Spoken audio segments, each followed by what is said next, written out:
A paz do Senhor, meu irmão, a paz do Senhor, minha irmã, a todos que nos acompanham pela nossa rede de comunicação da Assembleia de Deus, Ministério do Belém, a partir aqui do campus de Sorocaba, estado de São Paulo. É muito bom estarmos juntos mais uma vez nesta noite. Quero transmitir a todos a saudação, o abraço do nosso pastor presidente, reverendo Osmar José da Silva, também o abraço e a saudação da pastora Claudete, a todos que nos acompanham nesta quarta-feira, hoje reedificados pela palavra. Tantos pastores, pregadores, ensinadores, cantores passaram por Sorocaba ao longo dos anos e nós estamos colocando para os irmãos que não viram, não estiveram naquelas oportunidades, para que sejam edificados pela palavra de Deus. Se você esteve aqui naquele dia e se lembra, vai memorizar melhor aquela palavra e vai ser reedificado pela preciosa e santa palavra de Deus. Nesta noite nós vamos rever, quando esteve aqui conosco, pastor Jamiel Lopes. Pastor Jamiel Lopes é psicólogo, é escritor da nossa CPAD, da nossa Casa Publicadora das Assembleias de Deus, e ele tem um vasto conhecimento na área de escola bíblica dominical, inclusive sendo comentarista de lição bíblica da escola dominical da nossa CPAD. Ele esteve conosco aqui num domingo pela manhã, nos trazendo um estudo maravilhoso de preparação, de apoio, de subsídio para professores de escola bíblica dominical. Por isso, hoje é uma palavra mais de estudo, mais técnica, mas também bíblica para as nossas vidas. Eu quero te pedir, você que conhece um professor de escola dominical, mande o link deste trabalho para este professor, porque certamente ele vai aprender um pouco mais e vai ser edificado por este conhecimento, por esta palavra de ensino e de estudo que serve para todos nós, principalmente para quem leciona em escola bíblica dominical. Vamos orar? Logo após esta oração, o nosso grupo de louvor vai louvar a Deus e na sequência nós já vamos ficar com o pastor e psicólogo e escritor, pastor Jamiel Lopes, nos trazendo um estudo sobre escola bíblica dominical. Curve a sua cabeça. Senhor Deus e Pai, nós te damos graça por mais esse dia de vida, Senhor. Como o Senhor tem sido misericordioso conosco, e os anos passam, e as lutas vêm, e as tempestades chegam, e as dificuldades se colocam na nossa vida, mas o Senhor continua com a sua mão de poder estendida sobre cada um de nós, e é por isso que te agradecemos, Senhor. Te agradecemos porque o Senhor é um Deus de amor, que tem cuidado dos teus servos, tem cuidado da tua igreja como um jardim fechado, que o Senhor cuida, que o Senhor rega, que o Senhor faz crescer. A tua palavra diz: Paulo plantou, Apolo regou, mas é do Senhor que vem o crescimento da tua igreja, da nossa família, da nossa casa, o nosso crescimento individual também, espiritual e também material. Senhor, nós somos 100% dependentes da tua misericórdia sobre nós. Continua abençoando este meu irmão, esta minha irmã que nos acompanha nesta noite. Senhor, tu conheces as causas, entra com providência, Senhor. Ouve a oração, a súplica, veja as lágrimas deste servo e desta serva que ora com fé e com confiança em ti. Muitos já não confiando mais no homem, muitos já não confiando mais no recurso humano, mas ainda tem fé e confiança em ti, Senhor. Entra com providência. Eu te peço, abençoa que nós possamos ouvir a tua palavra, entender, viver e praticar a tua palavra. É o que eu te peço e já te agradeço, em nome do teu Filho amado Jesus Cristo, o nosso Salvador, que vive e que reina para sempre. Amém e amém. Deus abençoe a sua vida, a sua família, a sua casa, em nome de Jesus. Louve a Deus conosco.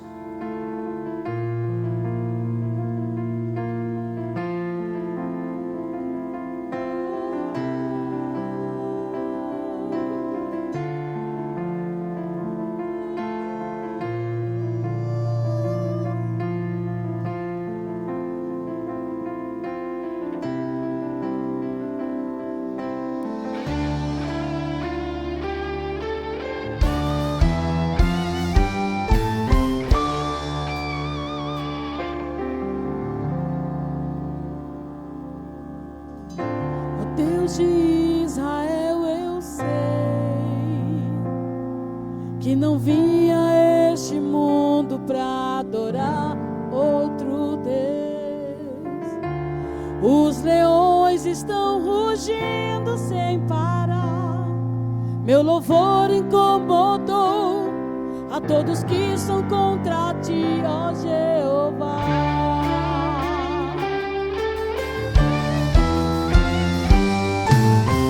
Nada pode intercalar o louvor do meu coração.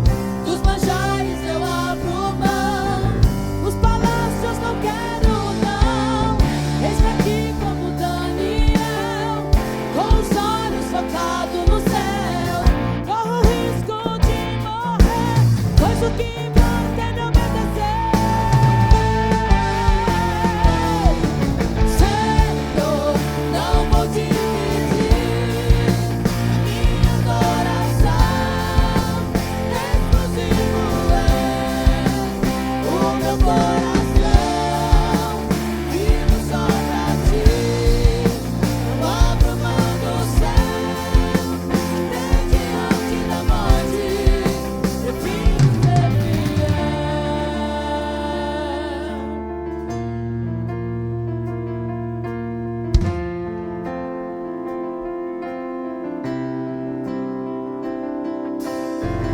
Nada pode intercalar o louvor do meu coração. Dos manjares eu abro mão, os palácios não quero não.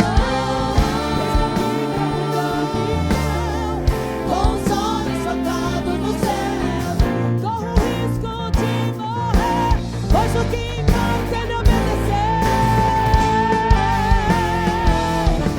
Senhor, não vou dividir a minha adoração.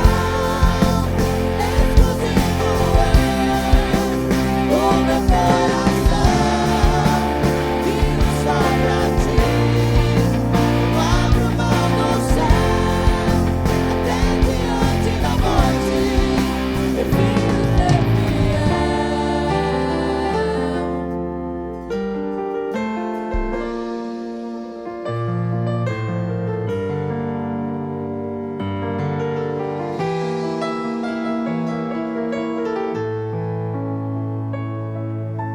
Aquele que habita no esconderijo do Altíssimo, a sombra do Onipotente descansará. Direi do Senhor, Ele é o meu Deus, o meu refúgio, a minha fortaleza. Ele me livra do laço do passarinheiro e da peste perniciosa. Ele me cobre com suas penas e debaixo de suas asas estarei seguro. Eu não temo espanto noturno, nem seta que voe de dia. Peste que ande na escuridão, nem mortandade que assole ao meio-dia. Não me importa quantos caiam do seu lado, direita ou esquerda, eu estou protegido. Se eu for fiel, eu moverei o céu.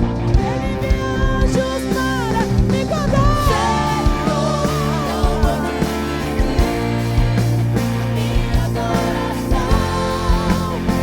Exclusivo é o meu coração, vivo só pra ti. Eu abro mão do céu, até diante da morte, prefiro ser fiel. Não vou dividir a minha adoração. Exclusivo é o meu coração, vivo só pra ti. Eu abro mão do céu, até diante da morte, prefiro ser fiel.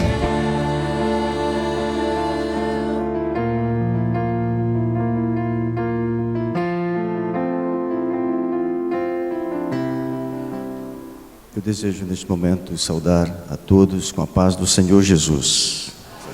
Eu gostaria de iniciar convidando vocês para a leitura de um versículo na Bíblia em Hebreus 8:10. Vou pedir que passe o slide, o próximo slide, por favor. Hebreus 8, versículo 10. Ora, este é o pacto que farei com a casa de Israel depois daqueles dias, diz o Senhor: porei as minhas leis no seu entendimento, e em seu coração as escreverei. Eu serei o seu Deus, e eles serão o meu povo. Vamos todos repetir? Pela Bíblia, eu tenho um telão aqui que você pode acompanhar. Eu queria que todos a uma só voz repetissem esse texto comigo. Vamos. Ora, este é o pacto que farei com a casa de Israel depois daqueles dias, diz o Senhor: porei as minhas leis no seu entendimento, e em seu coração as escreverei. Eu serei o seu Deus, e eles serão o meu povo. Meus queridos irmãos, de acordo com a psicologia, a psique humana, ela é formada de 3 elementos: o intelecto, o sentimento e a vontade. Através do meu intelecto eu penso, do sentimento eu sinto, e através da vontade eu ajo, ou eu decido. E acontece que nós somos um resultado daquilo que nós pensamos. Então, quando alguém recebe qualquer informação, essa informação inicialmente ela é processada na mente, e em seguida ela vai descer para o coração, e eu vou pôr algum tipo de emoção ou de sentimento a partir daquilo que eu estou pensando, e são esses sentimentos que vão produzir dentro de mim uma decisão, uma escolha que está relacionado à minha vontade. Quando eu leio esse texto bíblico, eu vejo que a palavra ela deve ser ensinada não apenas para alcançar o intelecto, não apenas para fazer com que as pessoas pensem, mas sobretudo que isto leve as pessoas a tomarem atitudes, que leve as pessoas a agirem. Então, de certo modo, eu penso, eu sinto e em seguida eu ajo. E o escritor aos Hebreus ele diz: ora, este é o pacto que farei com a casa de Israel depois daquele dia, diz o Senhor. Porei as minhas leis, inicialmente onde? No seu entendimento, no seu intelecto. Ou seja, eu tenho que levar o meu aluno, eu tenho que levar a pessoa a pensar. Eu alcancei o intelecto dele, a sua mente, e diz: e em seu coração eu as escreverei. Porque quando a palavra ela desce ao coração, isto vai fortalecer a pessoa a ponto dela não pecar. Por isso que o salmista escreveu dizendo: escondi a tua palavra no meu coração para não pecar contra ti.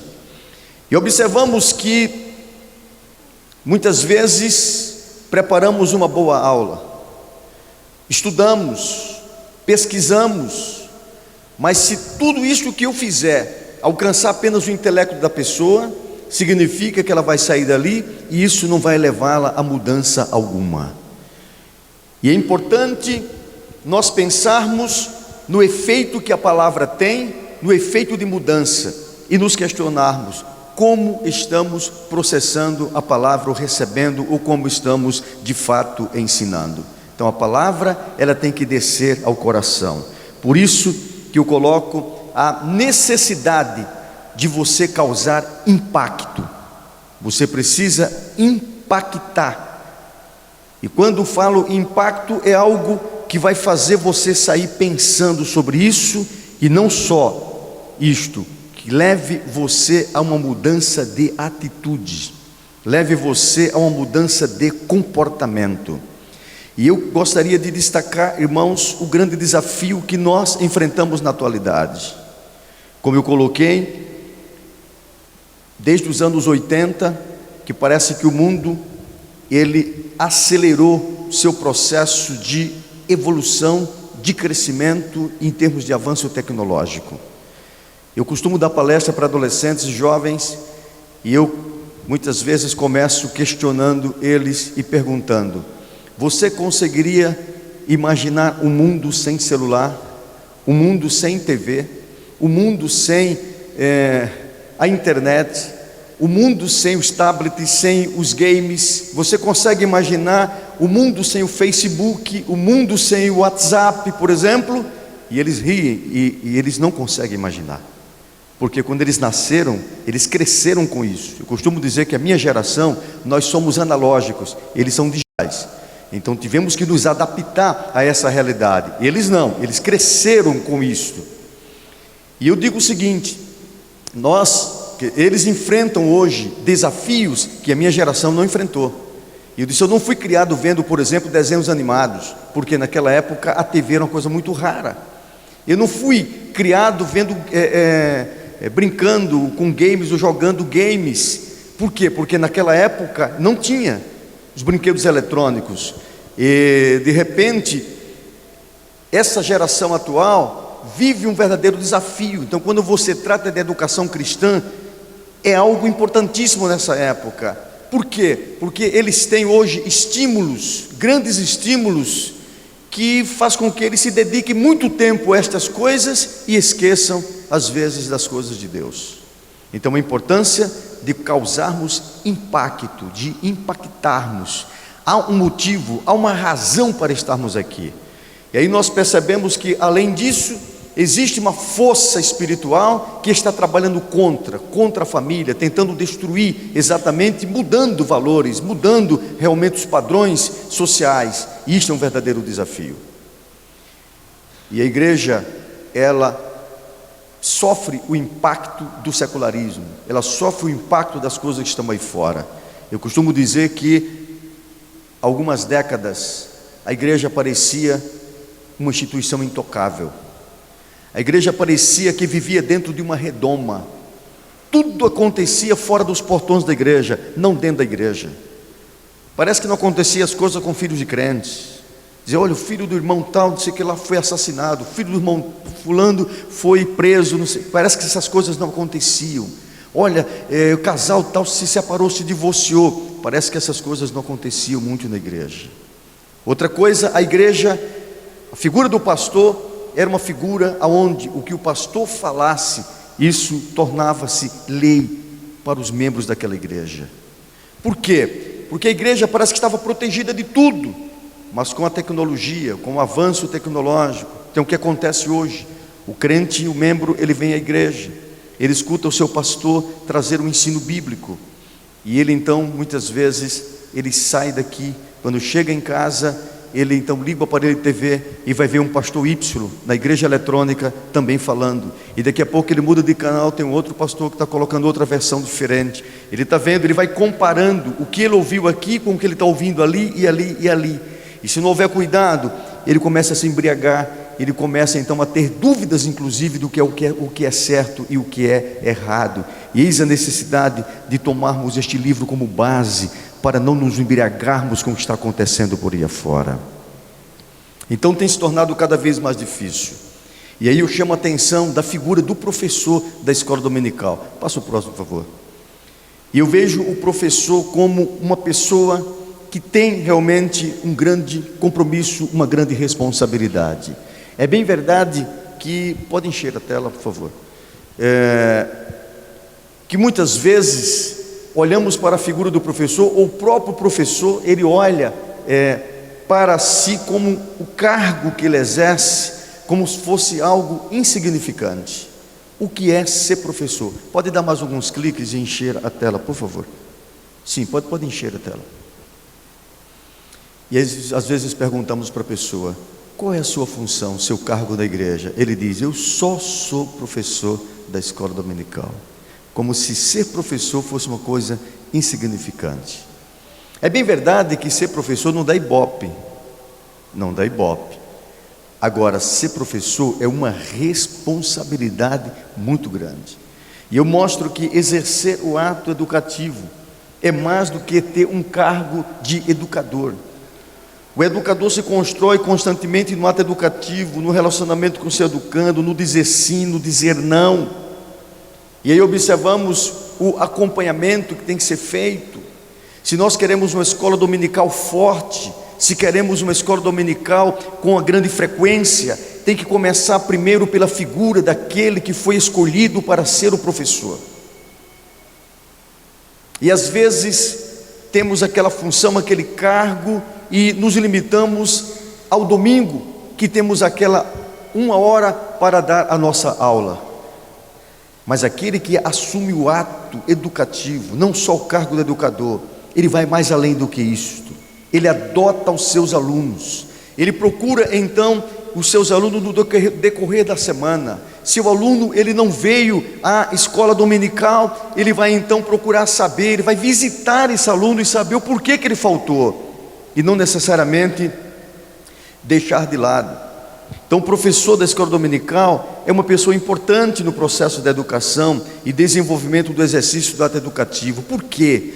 Porque é a pessoa às vezes até mais importante do que a figura do pastor ali naquele contexto, porque é a pessoa que está próximo do aluno. O pastor não tem como ele sozinho dar conta de uma multidão. É por isso que é dividido o trabalho e cada pessoa assume um grupo ali para dar sua aula, porque quando o professor está próximo, ele é capaz de tirar as dúvidas do aluno. E é impossível numa reunião como esta, num culto de ensino, um membro que tem dúvida daquilo que está sendo falado, ele levanta a mão e diz: pastor, por favor, pode me explicar isso aqui, eu não entendi a sua mensagem. Não, geralmente ele vai para casa com a sua dúvida, mas na escola dominical não. Ele vai dizer: professor, isto aqui eu não entendi. E o professor vai explicar para ele, sem falar que o professor é também um conselheiro dele. Ele poderá tratar os seus problemas, as suas dificuldades ali para o professor. Mas o professor que conhece os seus alunos, que sabe dos seus alunos por nome, conhece pelo nome, porque é muito ruim quando dizem: você de blusa preta aqui. O de blusa preta tem nome.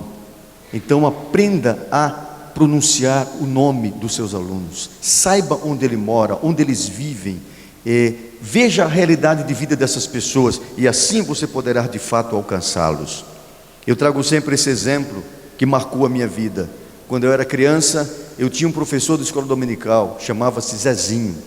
Era um senhor de idade, naquela época ele já era bem de idade, e era uma pessoa que não tinha a menor didática para dar aula. Zezinho nem ao menos sabia ler direito. Ele lia gaguejando, ele gaguejava para quando ele fazia a leitura da lição. Numa época em que não tínhamos os recursos hoje que temos, que a CPAD disponibiliza para nós, mas naquela época nós tínhamos apenas uma revistinha, que era a revistinha Estudando a Bíblia, uma revista antiga, Estudando a Bíblia, e aquela revistinha ele lia para a gente, mas tinha um detalhe: Zezinho amava os seus alunos. Zezinho fazia uma diferença. Quantas vezes ouvi Zezinho dizer assim: meus filhos, era assim como ele tratava os seus alunos, meus filhos, eu estou velho. Ele fazia assim aquela caretinha dele, cabelo embora, olha meus cabelos como estão brancos. Ele dizia: eu estou velho, daqui a pouco eu não vou poder mais estar aqui, são vocês que vão assumir essa classe, vocês serão pastores, serão missionários, e tem que prestar atenção, escuta. Mas Zezinho não se limitava somente ao domingo de manhã. Quando era noite, não tinha, hoje a igreja tem recursos, aí tem um culto específico para as crianças, hoje está uma maravilha. Naquela época não, as crianças ficavam lá no meio da igreja, passeando para lá e para cá, mas não os alunos do Zezinho, porque ele fazia com que todos nós sentássemos perto dele. E quando um daqueles ali dava uma escapada para a lateral, Zezinho ia buscar, pegava pelo braço como se fosse o pai daquele menino e trazia para dentro da igreja. No culto de ensino, Zezinho chamava os alunos para sentar perto dele e dobrava o joelho no meio dos alunos e ficava lá. Então escola dominical para aquele homem não era só domingo de manhã. Ele tratava, ele adotou, eu dizia que ele adotou seus alunos. Isso é fazer a diferença. Outra coisa, um aluno que faltasse, Zezinho nos convocava para a gente ir na casa daquele aluno que faltou, para sabermos o porquê que este aluno faltou. Aí, pelo menos na classe dele, o índice de ausência era quase zero. Quem era que não queria ir para a escola dominical? Zezinho era um homem pobre, muito simples. A casinha dele era uma casinha naquela época de barro, batida. Era um homem muito simples, muito humilde. Não sei como, mas ele levou certa vez a classe inteira para a casa dele e deu almoço para todo mundo. Contou histórias bíblicas e fez brincadeira. Lá no Nordeste chama aquele pote, aquele vaso de barro, se coloca geralmente balas dentro, né? E faz põe a venda e pega um pau e rodia assim para quebrar. E ele fez diferente, ele colocou uma galinha dentro. Eu lembro, meu irmão foi que quebrou o vaso e fomos felizes para casa, e foi uma galinha viva, né? Fomos para casa com a galinha, coitada da galinha, não sei como não arrebentou a cabeça dela, mas isso marcou. Isso aconteceu quando eu tinha mais ou menos meus 7, 8 anos de idade, e eu estou ainda hoje lembrando o Zezinho. Anos depois, quando eu tinha apenas 16 anos de idade, eu me tornei o professor titular daquela classe que Zezinho era professor. Zezinho partiu, ele me viu ainda dando aula lá. Ele partiu para a eternidade e não viu os seus alunos, como eu e outros, que se tornaram pastores, cumprindo-se o que ele havia ensinado ali. Ele está na eternidade, mas hoje ele está sendo lembrado aqui. Por quê? Porque foi um professor que conseguiu impactar a vida dos seus alunos. Aleluia. Precisamos, irmãos, causar este impacto, este choque, para que o aluno sinta a necessidade de estar aqui, porque as atrações, o atrativo lá fora é muito grande, e nós precisamos hoje realmente trazer os nossos alunos, os nossos filhos, trazemos para a escola bíblica dominical. Então, o verdadeiro educador é aquele que consegue fazer a diferença na vida dos seus alunos. Faça a diferença. Eu costumo dizer que se nós fazemos sempre as mesmas coisas, obteremos sempre os mesmos resultados. Agora, você quer fazer diferente, você quer resultados diferentes, aprenda a fazer coisas diferentes. Não adianta esperar resultados diferentes e ficar, eu quero que a coisa mude, eu quero que aconteça, eu quero que faça, eu quero, se você continua sempre fazendo as mesmas coisas. Quer resultados diferentes? Faça coisas diferentes. Deus nos chamou, nos escolheu para fazermos diferença. Faça diferença na sua casa, faça diferença lá no seu trabalho, faça diferença lá na universidade, faça diferença na igreja, seja diferente e deixa que o Senhor te use para você poder, de certo modo, ver o seu trabalho crescer e florescer. É importante se fazer a diferença. Passa o próximo, por favor.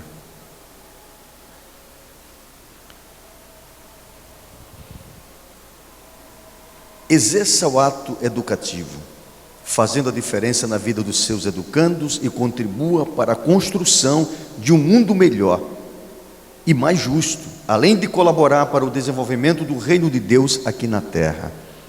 Como fazer essa diferença? Eu li uma história de um certo escritor, e este escritor, ele foi para uma casa de praia para poder se inspirar e concluir o seu romance, o romance que ele estava escrevendo, e conta a história de que aquele homem, num determinado dia, assim que o dia estava amanhecendo, estava surgindo os primeiros raios solares, ele resolveu fazer uma caminhada na praia, e ele saiu caminhando, mas ao longe ele avistou uma criança, um menino que fazia alguns movimentos e que parecia bailar, e aquilo chamou a atenção daquele escritor. E ele chegou então próximo do menino e perguntou: menino, o que fazes? E ele disse: não vês? Ele abaixou-se, pegou uma estrelinha do mar e disse: eu estou salvando as estrelinhas do mar. E o escritor disse: menino, não sejas tolo, existem centenas de quilômetros de praia, e o mar, ele jogou todas, milhões de estrelinhas na praia. Daqui a pouco o sol vai esquentar e todas elas vão morrer. Que diferença faz você colocar uma ou outra de volta à água? O menino abaixou-se, apanhou novamente uma outra estrelinha e disse: eu posso não fazer a diferença para as estrelinhas do mar, Agora, para esta aqui que está na minha mão, eu faço. Jogou a estrelinha de volta à água. E aquele escritor foi para casa. E à noite não conseguiu dormir. E no dia seguinte ele juntou-se ao menino e começou a salvar estrelinhas do mar. Você pode não poder resolver os problemas sociais que existem aí. Você pode não resolver os problemas particulares das pessoas. Você pode não salvar o mundo. Mas você pode impactar pelo menos uma vida, pelo menos uma pessoa. E você fará a diferença na vida desta pessoa particularmente. Não tem coisa mais agradável, mais gostosa na vida do que você impactar a vida de alguém e depois de alguns anos você ser procurado por essa pessoa e dizer: eu estou aqui graças àquilo que você fez por mim. Então você marca. Pastor Mário, ele colocou aqui que nós somos amigos, irmão. Eu já conheci o pastor Mário já de um tempo, desde que cheguei em Campinas, mas estreitamos a nossa amizade num momento muito crítico da minha vida, no momento que eu sofri um acidente automobilístico e ele trabalhava no hospital, e o pastor Mário me deu uma assistência, que eu digo, tem coisas que a gente faz que dinheiro não é capaz de pagar. Você não consegue recompensar com dinheiro. E aí não tem algo melhor do que uma boa amizade. E hoje caminhamos juntos, viajamos quando pudemos, trabalhamos juntos num projeto e vejo que foi uma dádiva de Deus. Em meio às vezes aqueles momentos difíceis, negros da nossa vida, que Deus ele traz coisas especiais para nós. São aqueles momentos que parece que tudo acabou e Deus diz não. E Deus começa realmente nos trazer, nos proporcionar outras coisas. E eu sou grato a Deus. Então faça a diferença. Então procure agir de forma diferente daquilo que você tem de fato feito. Próximo, por favor. Então é importante nesse momento a igreja ela repensar o seu papel. Pode encher a tela, viu? No processo da educação.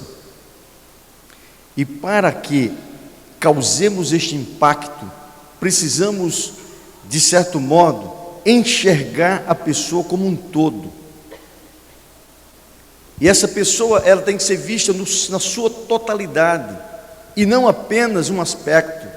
Às vezes estamos muito preocupados com o aspecto espiritual, e esquecemos o aspecto social, físico, mental.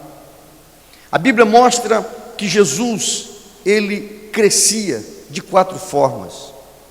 Lucas 1,52 diz assim: e crescia Jesus em sabedoria, em estatura e em graça diante de Deus e dos homens.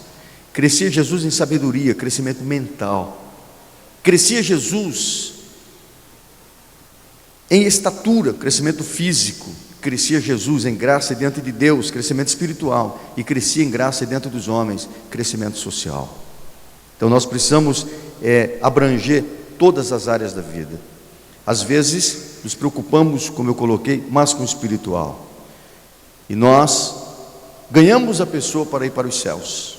E esquecemos que esta pessoa ainda vai passar alguns dias aqui na terra. E precisamos cuidar desta pessoa. E às vezes sentir as dificuldades dela, para poder de fato estendermos a mão e podermos ajudá-la. E às vezes aquele aluno de escola dominical foi embora, nunca mais veio. E às vezes ele nunca mais veio porque não tinha o dinheiro da passagem para vir para a igreja. Às vezes porque não tinha uma roupa ou um calçado para vir à igreja. Mas se eu não conheço ele, eu não sei a realidade dele, eu não vou saber disto. Agora, se eu conheço essa realidade, então eu vou juntar os meus alunos para tentar ajudar aquela pessoa e trazê-la para cá. Então essa prática ela é importante e ela é necessária. E você passa a alcançar a pessoa integralmente. E aí onde eu destaco a dupla cidadania que nós possuímos. Então você tem necessidades espirituais, mas você também tem necessidades físicas, sociais e emocionais. E aí nós temos, no dia que nós aceitamos a Jesus, a Bíblia mostra que passamos pelo processo do novo nascimento. Você nasceu de novo. E quando você nasceu de novo, você nasceu com uma nova cidadania. Aí quando veja Jesus orando, lá João No livro de João ele fala sobre a oração de Jesus, intercessória. Ele diz: Pai, eles não são do mundo, assim como também do mundo não sou.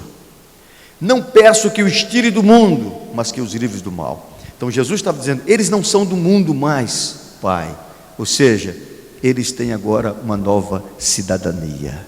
Aí quando você vai para Filipenses 3:20, nós provamos exatamente a nossa cidadania. O que é que está escrito lá? Filipenses 3:20 diz: a nossa cidade está onde? Nos céus, donde também esperamos o Senhor Jesus Cristo, que transformará o nosso corpo abatido para termos um corpo semelhante ao dele. Aí ele diz: agora sim, a nossa cidade está nos céus. Então você é um cidadão celestial a partir do momento que você aceitou a Cristo como Salvador e nasceu de novo. Mas você continua como cidadão terrestre. Nós estamos ainda passando esta fase ou esta etapa, até o dia em que o Senhor nos recolher, ou o dia que o Senhor voltar para nos arrebatar. E aí passamos aqui, e temos agora uma dupla cidadania. Você é um cidadão terrestre, mas um cidadão que pertence agora aos céus. E aí, irmãos, nós precisamos ter esta visão. Por isso que eu coloco como mudança de paradigma. Ou eu enxergo isso, ou então eu estou pregando um evangelho que apenas o discurso é um e a prática é outra. E aí eu estou distante da prática daquilo que a Bíblia ensina. Por isso que Tiago, ele escreveu dizendo: se você vai visitar o seu irmão, e o seu irmão está com fome, não tem o que comer, e eu digo: irmão, Deus te abençoe, irmão, olha que o Senhor abençoe você, e vou embora. Ele diz: o que é que eu fiz? E ele diz assim: a fé sem obras é morta. Então a importância de nós cumprirmos o nosso dever enquanto cristãos. Aí às vezes diz: irmão, mas a igreja não faz, a igreja devia fazer. Aí eu pergunto: mas quem é a igreja? A igreja somos nós. Então sou eu que tenho que fazer. Eu sou igreja. E às vezes nós jogamos a bola para frente, né? É porque não faz, é porque não tem amor, é porque... Então comece você a assumir isso, você fazer a sua parte. Esqueça os outros. Nós somos igreja, nós fazemos. Nós estamos ali para de fato cumprir a nossa parte, cumprir a nossa etapa. Quando você alcança a pessoa integralmente, próximo, por favor. Pode encher o slide completo. Para alcançar a pessoa integralmente, precisamos alcançar essas 4 áreas da vida, como colocamos: corpo, coração, mente e espírito. Então é importante você alcançar a pessoa integralmente. E pode passar o próximo. E aí nós temos as 4 dimensões da vida, que corresponde às 4 inteligências e suas manifestações. Aqui nós temos uma visão de um autor americano, que é o Steve Covey, e ele mostra uma coisa que eu nunca tinha visto ninguém tratar de inteligência como Steve Covey ele trabalha. Eu já vi, por exemplo, as teorias, como uma teoria que revolucionou a questão dos estudos sobre a inteligência, que foi os estudos do Gardner, quando ele fala sobre as inteligências múltiplas. Nós temos ainda pessoas como o Daniel Goleman, que fala da inteligência emocional, mas nunca havia visto alguém que falasse de inteligência como o Steve Covey ele apresenta. E ele mostra então a pessoa integral dentro dessas 4 dimensões. Ele trabalha corpo, mente, coração, espírito. E ele fala, por exemplo, da inteligência física, coisa que eu nunca havia visto alguém tratar sobre isso. E para cada tipo para cada dimensão, ou cada tipo de inteligência, ele destaca uma palavra específica. A primeira, não saiu os desenhos ali. A primeira que ele trata é do corpo, ou a chamada inteligência física, ou QF. E ele mostra exatamente a palavra-chave que ele destaca aqui seria a disciplina. Ele mostra que você trabalhar esse tipo de inteligência, você tem que trabalhar com a pessoa para ela se tornar disciplinada. Ele diz: uma pessoa que sabe que o cigarro, o fumo, vai causar problemas de saúde para ela e ela continua fumando, essa pessoa, no mínimo, não tem inteligência física. Uma pessoa que sabe que o excesso de açúcar e gordura vai fazer mal para o seu corpo e ele continua exagerando no açúcar e na gordura, está faltando inteligência física, ou seja, está faltando disciplina na vida dele. E ele mostra como você desenvolver essa forma de inteligência, é você desenvolvendo a disciplina. E ele mostra então uma inteligência mental, ou coeficiente intelectual, e ele destaca aqui sobre a questão do aprender, e a palavra-chave que ele coloca é a palavra visão. Para você então ampliar a sua inteligência mental, você tem que ampliar a sua forma de enxergar, a sua forma de ver as coisas. Então a própria busca pelo conhecimento tem a ver exatamente com essa visão ampla que você passa a adquirir. Mas ele fala do coração, ele fala sobre amar, sobre paixão, o que ele chama de inteligência emocional, ou QE. E ele mostra que à medida que você desenvolve na pessoa essa paixão pelas coisas de Deus e levá-lo a amar as coisas de Deus, você automaticamente está desenvolvendo também uma inteligência emocional. Mas a coisa que eu nunca via nenhum autor falar era sobre a inteligência espiritual. E ele mostra aqui, destaca como a inteligência espiritual seria o desenvolvimento da consciência. É quando eu trabalho a consciência do educando, e eu vou então desenvolvendo nele essa capacidade de enxergar as coisas e de fazer as coisas da forma correta. E aí ele fala em relação a se deixar um legado. É você então deixar algo para a sua posteridade. E vem aquela questão: como você gostaria de ser lembrado quando você vier a faltar? Como você quer ser lembrado quando você não estiver mais aqui? E é muito importante. Eu li um livro, infelizmente não lembro agora o nome do autor, mas o livro é Vidas e Carreiras, um livro muito interessante. E ele diz assim: o importante não é como você começa, mas como você termina. E ele coloca uma coisa fundamental. Ele diz: você pode até hoje ter tido uma vida que não seja uma vida de, digamos assim, de sucesso, ou uma vida que você se orgulhe do que você já fez. Não importa, ele diz, nunca é tarde para se começar. Hoje é o dia para você começar, para você iniciar. E ele mostra exemplos bíblicos. Ele diz, exemplo, Saul começou bem e terminou mal. E de Saul, se você analisar o começo de vida dele, a humildade daquele homem era tremenda.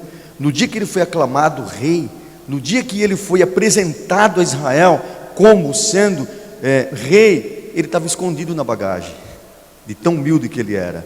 Mas deixou a soberba entrar no seu coração, deixou então a inveja, o ciúme, destruiu aquele homem, e o fim dele foi o suicídio. Depois de derrotado, ele próprio se jogou contra a sua espada. Ele mostra homens como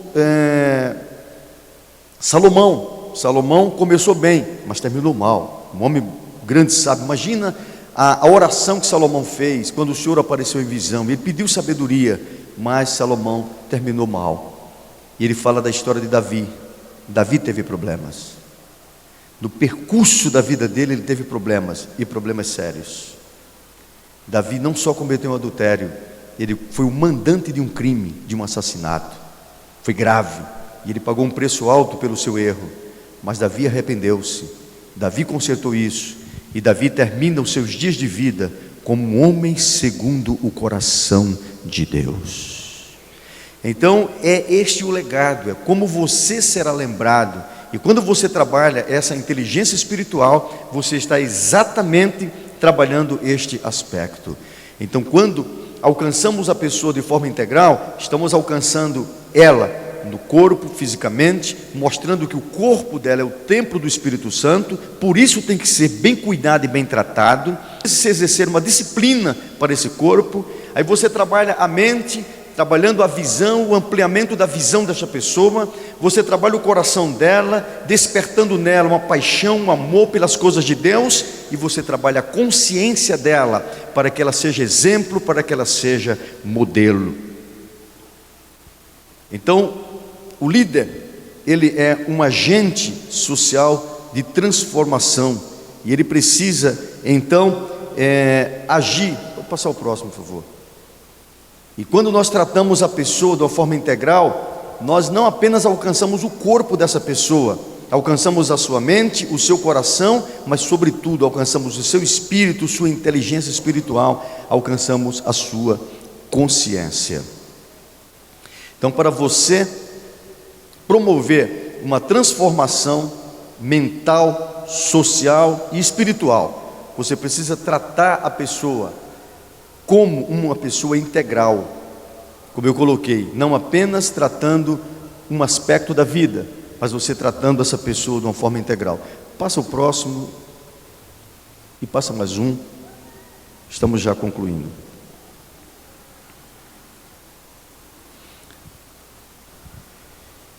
Agora, meus queridos irmãos, é necessário que você,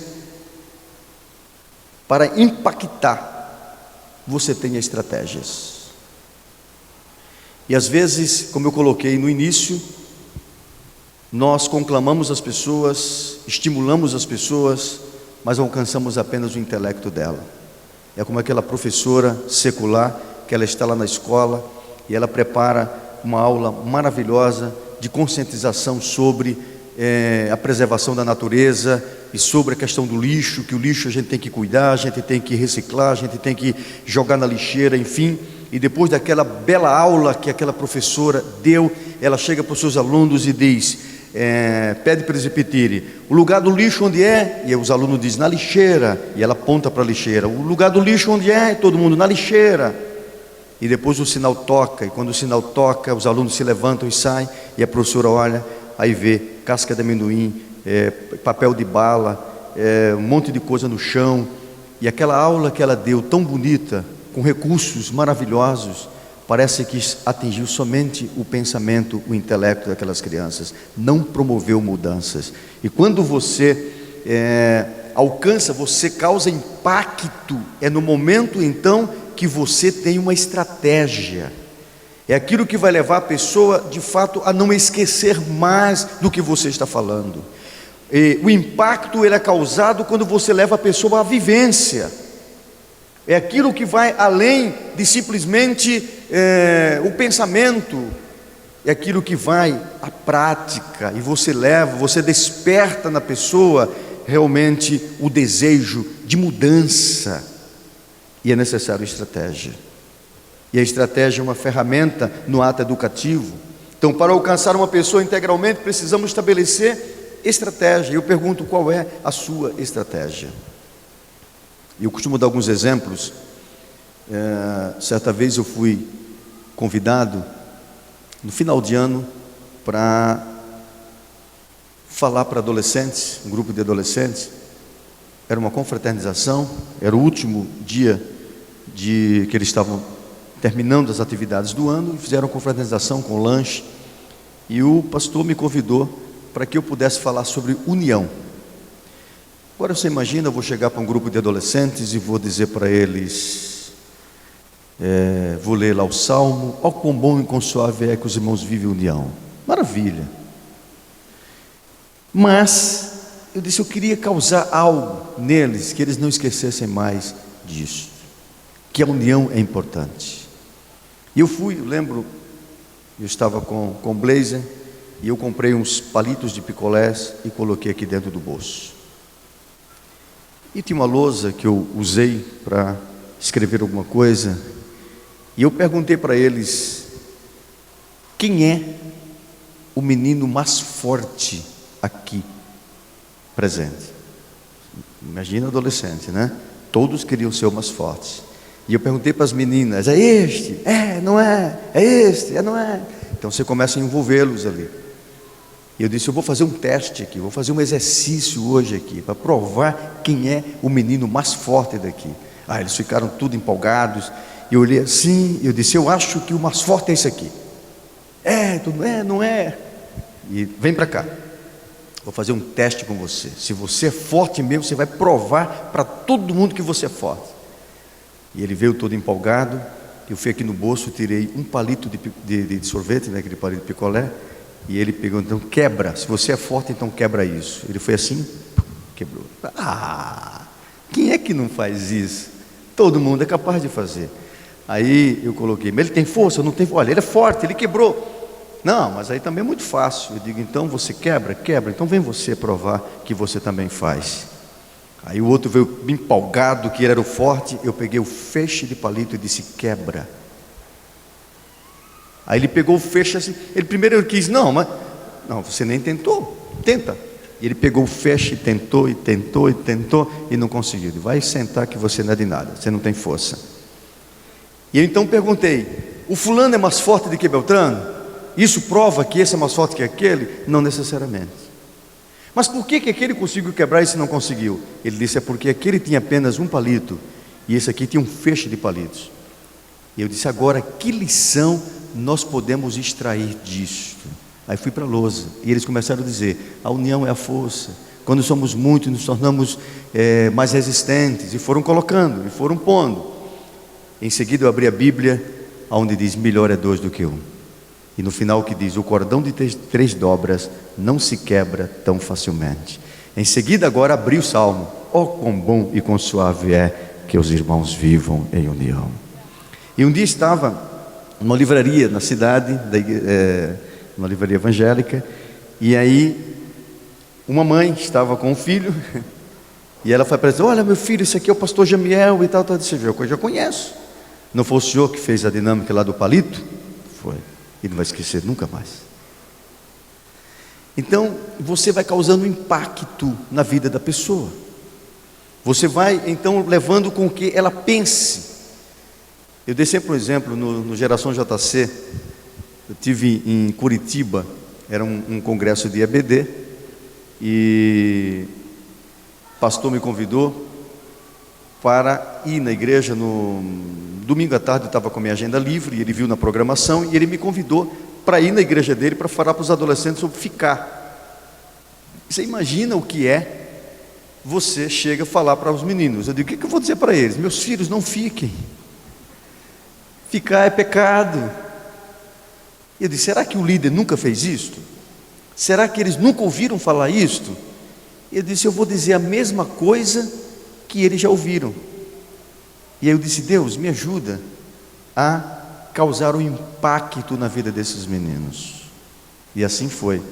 Foi quando eu pedi para o pastor me conseguir 2 laranjas, uma com casca e outra sem casca. E aí quando eu cheguei, comecei a conversar, eram mais ou menos 70 adolescentes, e comecei a conversar com eles, perguntar sobre o ficar. Eles estavam curiosos sobre a laranja, e disse: olha, vocês vão pegar essas laranjas aqui, vocês vão analisar. Eu estava com o livro abrindo o jogo com o adolescente, perguntei quem queria ganhar o livro, todos queriam. Eu digo: eu vou fazer uma pergunta sobre essas laranjas, quem respondeu eu dou o livro. E aí passei e disse: olha, vocês podem pegar, vocês podem cheirar, se quiser passa no cabelo, entendeu? Só não esprema, mas pode apertar, pode fazer o que você quiser com a laranja. E assim foi, e foi passando até quando chegou no último. Quando chegou no último, eles trouxeram para mim, e eu escolhi aleatoriamente uma menina e um menino.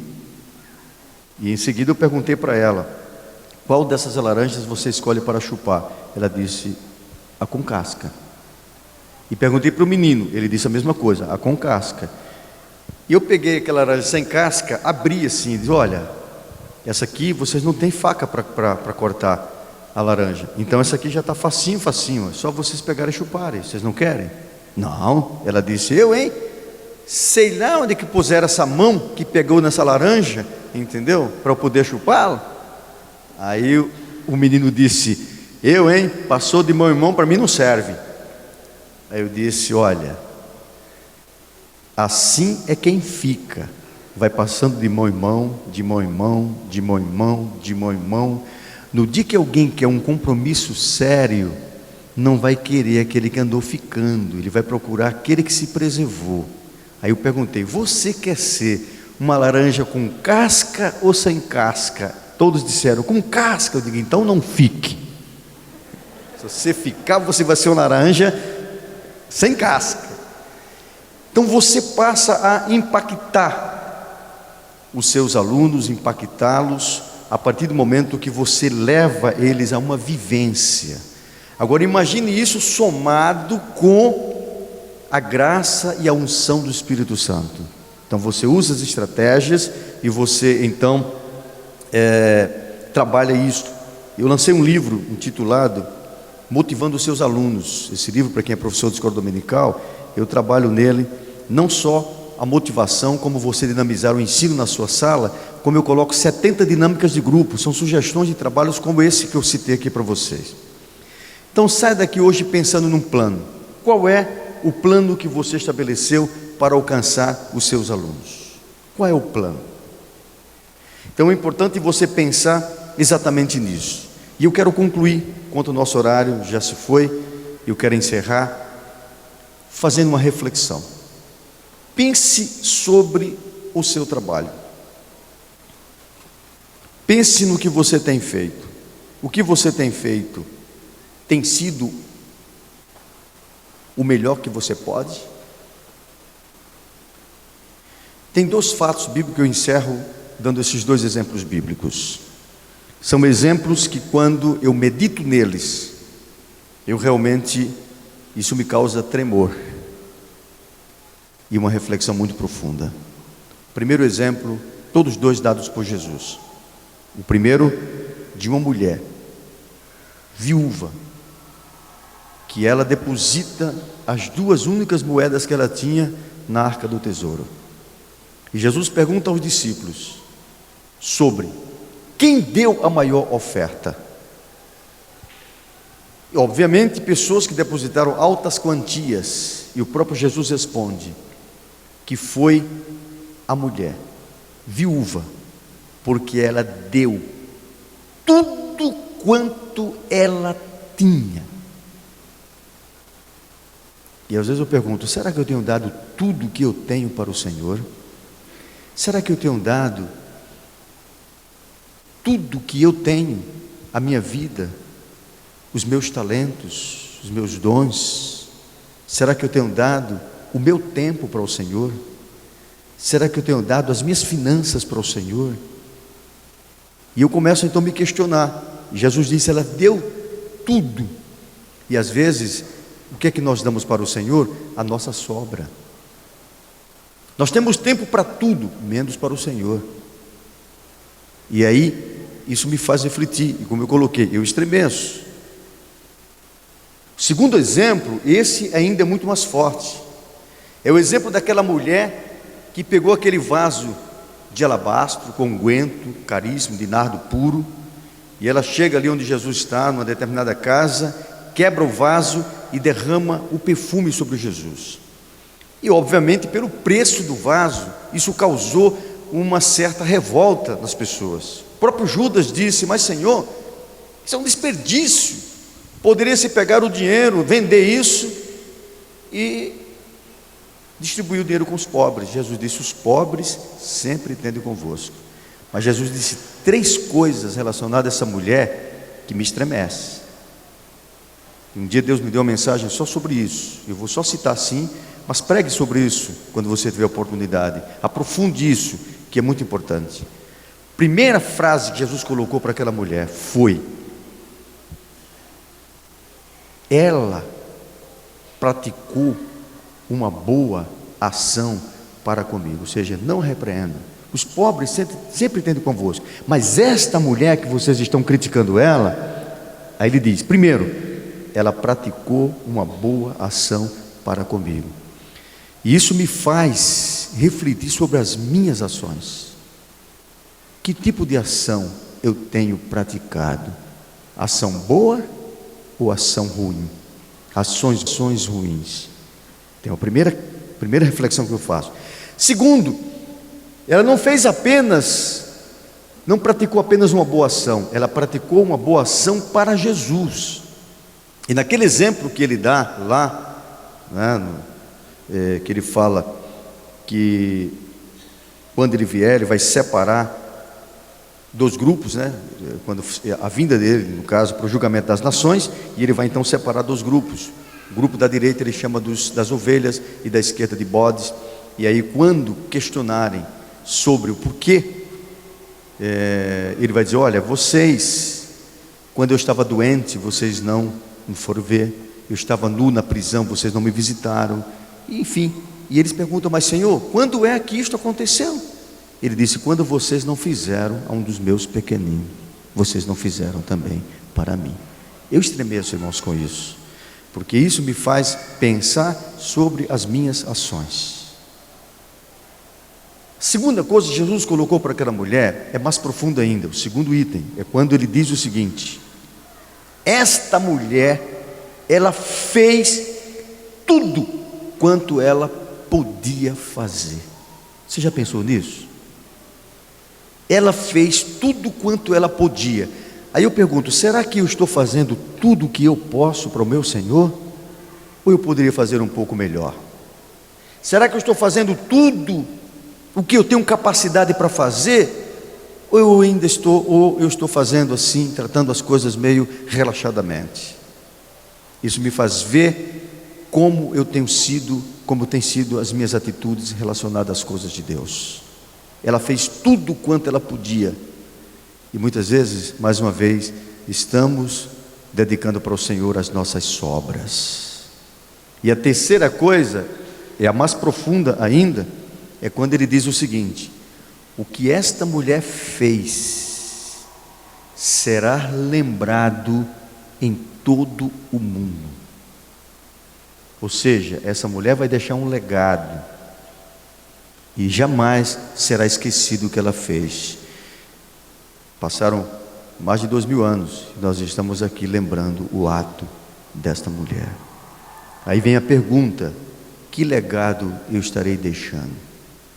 Como é que eu vou ser lembrado quando eu não estiver mais aqui? Então essas três coisas Jesus falou para aquela mulher, me toca profundamente. Deus me deu uma mensagem um dia justamente sobre isso, certo? Então é importante nós refletirmos sobre as nossas ações, sobre o que nós temos feito para o Senhor, nossa dedicação, e sobre o nosso legado. Então eu gostaria de colocar exatamente isso. Para causarmos impacto, nós precisamos realmente alcançar não somente, mas alcançarmos também o coração das pessoas. É importante, meus irmãos, termos uma preocupação de fato com o momento atual que nós vivemos e investirmos na importância e no valor da escola dominical. Que a maravilhosa graça de nosso Senhor Jesus Cristo, o grande, maravilhoso e sublime amor de Deus, a mais doce e íntima comunhão e as consolações do Espírito Santo sejam com todo o povo de Deus, desde agora e para todos sempre. Amém. Olá, a paz do Senhor. Baixe agora o aplicativo para smartphone oficial da AD Sorocaba. Aqui você lê mensagens e notícias, fica por dentro dos eventos e pode enviar o seu pedido de oração. E já tem o link para acessar nossas redes sociais e assistir os cultos ao vivo. E muito mais. Baixe já, é gratuito, é AD Sorocaba. Unidos, somos mais fortes.